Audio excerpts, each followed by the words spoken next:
Okay, നമുക്ക് ശരിക്കും വീട്ടില് കറണ്ട് ബില്ല് വരുന്നത് ഒരു 10,000 രൂപയ്ക്ക് മുകളിലാണ്. 3 ഫേസ് കണക്ഷനുള്ള വീട്ടിലെ 10 രൂപ 15 രൂപ റേഞ്ചിലാണ് കറണ്ട് ബില്ല്. പിന്നെ നമുക്ക് സ്വന്തം സ്ഥാപനങ്ങൾ ഉണ്ടോന്നുണ്ട്.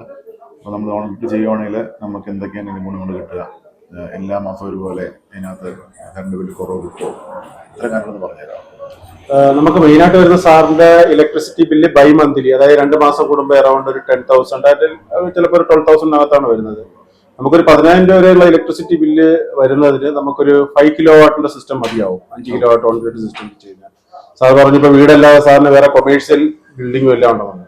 കൊമേഴ്ഷ്യൽ ബിൽഡിംഗ് നമുക്ക് ഫ്രീ വീലിംഗ് എന്ന് പറഞ്ഞൊരു ഓപ്ഷൻ ഉണ്ട്. സാറിന്റെ പേരിൽ തന്നെ പ്രോപ്പർട്ടിയാണ്, സാറിന്റെ പേരിലാണ് ഇലക്ട്രിസിറ്റി ബില്ല് എന്നുണ്ടെങ്കിൽ കേരളത്തിൽ എവിടെയായാലും നമുക്ക് ആ സ്ഥാപനത്തിലോട്ട് ഫ്രീ ആയിട്ട് വീലിംഗ് ചെയ്യാൻ പറ്റും. അതായത് നമുക്ക് ഇവിടെ നമ്മുടെ വീട്ടിൽ ഉൽപ്പാദിപ്പിക്കുന്ന ഇലക്ട്രിസിറ്റി നമ്മുടെ ഉൽപ്പാദിപ്പിച്ച് നമ്മുടെ കൺസംഷൻ കഴിഞ്ഞുള്ള അധിക വൈദ്യുതി നമുക്ക് വേറെ ഏതെങ്കിലും സ്ഥലത്ത് നമുക്ക് കൺസ്യൂം ചെയ്യണമെങ്കിൽ അങ്ങനെ ഉപയോഗിക്കാനുള്ള ഒരു ഓപ്ഷൻ KEB അനുവദിക്കുന്നുണ്ട്.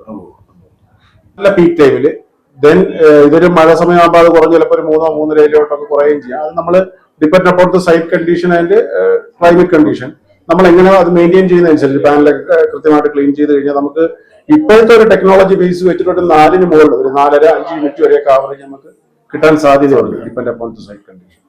നമ്മൾ ഉപയോഗിക്കുന്ന ഏത് പാനലായിരിക്കും? നമുക്ക് ഇപ്പോഴ് ഇൻഡസ്ട്രിയിലുള്ളത് ബൈഫേഷ്യൽ മോഡ്യൂളും ടോപ്പ് കോൺ ടെക്നോളജിയാണ്. ഇതിലൊക്കെയാണ് മെയിനായിട്ടുള്ളത്.